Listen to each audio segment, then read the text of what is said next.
The Ghost of a Live Man. We were sailing back from Australia on the bark H.G. Johnson, just me as the only passenger. We'd successfully navigated Cape Horn. The barometer was high, and the weather was calm. I was relaxing on deck, enjoying the moonlight and chatting with the first mate, a seasoned sailor with a lifetime of stories. He was a good guy, a bit of a storyteller, but always insisted he was telling the truth. One of his stories, about a whaling voyage, really stuck with me. He'd been the captain of the Mary Jane, a ship loaded with whale oil and bone, and they'd even found a ton of ambergris, which was super valuable. They were headed home, dreaming of the warm welcome they'd get and the riches they'd earned. The mate, calculating his share, was particularly excited about the ambergris, which would make him a fortune. We were sailing through the southeast trades, he said, feeling as good as could be. The ship was in perfect condition, freshly painted, a far cry from the old whaling vessel she'd been. I couldn't stop thinking about all the money I'd made. $12,000 from the oil and whalebone alone, plus the ambergris, which would be worth at least $20,000, half of which was mine. We were flying through the northeast trades, heading towards the Gulf Stream, practically home. I was in my cabin, studying the chart, he continued, figuring we'd be home in a week.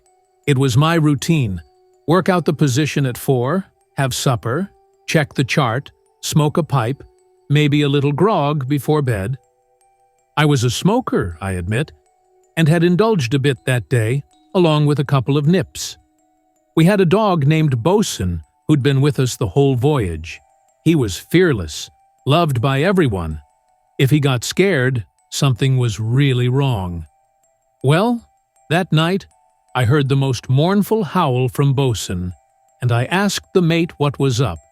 He said he thought the men had been teasing him, and I forgot about it. Suddenly, I saw someone coming down the companionway into the cabin. I thought it was the mate, but he was wearing clothes I'd never seen on him. As he came closer, I saw his face. It was a face I'd never seen before. Thin, pale, haggard. He looked around the cabin at the chart on the table, his eyes seeming to plead for something. Then, a look of deep disappointment washed over him, and he vanished. I thought, "Old man, you've had too much to drink, or you've been asleep and dreaming." I convinced myself it was a dream, even though I couldn't shake the feeling all day. The next night, same time, same place, I was finishing my work when Bosun's howl echoed through the ship. I looked up, and there were those same legs descending the companionway. I was wide awake this time, only had one pipe, no liquor. The same figure walked in, looked around with that same pleading, expectant gaze, then that look of disappointment, and vanished again. I raced on deck and told the mate, but he laughed it off, said I was asleep or had been smoking too much. He didn't want to say I'd been drinking, but I could see the thought in his eyes. I gave up trying to convince him, but asked him to sit with me in the cabin the next night. The day dragged on. All I could think about was that ghostly visitor. I felt like the evening would reveal something, break the spell. I didn't touch any tobacco or rum. When 8 o'clock came, the mate and I were in the cabin, the chart open on the table. As the bell struck 8, Bosun howled again, and we both saw the figure coming down the stairs. We froze, stunned by the weirdness of it all. He walked into the cabin, looked around silently, that expectant look on his face. He was even thinner, his cheeks sunken, his eyes deep in their sockets. When his eyes fell on the open chart, a look of pure joy lit up his face. He walked to the table, placed a long, bony finger on the chart, held it a moment, then disappeared. We sat speechless for 5 minutes. Finally, I said, "What do you make of that, Mr. Morris?" "My God, "Sir, I don't know. It's beyond me." Then I saw the chart. Where his finger had been was a tiny spot of blood, right on the point of longitude 63 degrees west and latitude 37 degrees north. We were only 50 miles from that spot. I immediately decided to steer the ship there, posted a lookout in the crow's nest. At 5 in the morning, the lookout called out, "Boat on the lee bow." We found 4 men in it, 3 dead, 1 barely alive.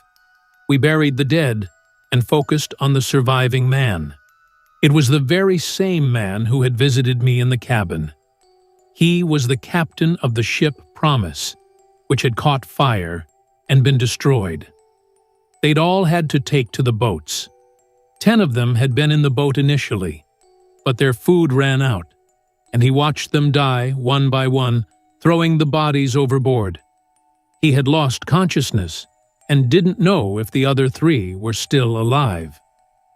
He said he'd dreamed of a ship, tried to reach it for help, but something always kept him back. He tried to board the ship 3 times in his dreams, and the last time he felt a sense of satisfaction, like he'd succeeded.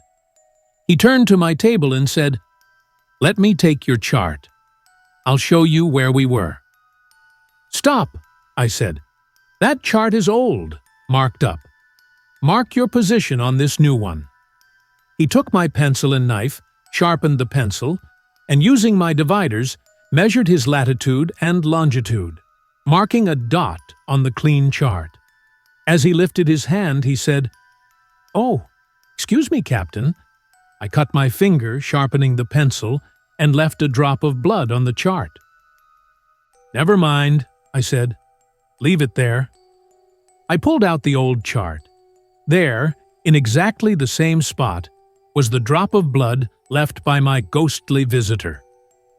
"I can't explain it, sir," the mate said, looking me straight in the eye. "But I can tell you, on my honor, it's the God's own truth." The end. If you liked the story, hit that like button and subscribe for more videos. Let me know your thoughts in the comments below. Was there anything that surprised you? Who's your favorite character in the story? I can't wait to hear your thoughts.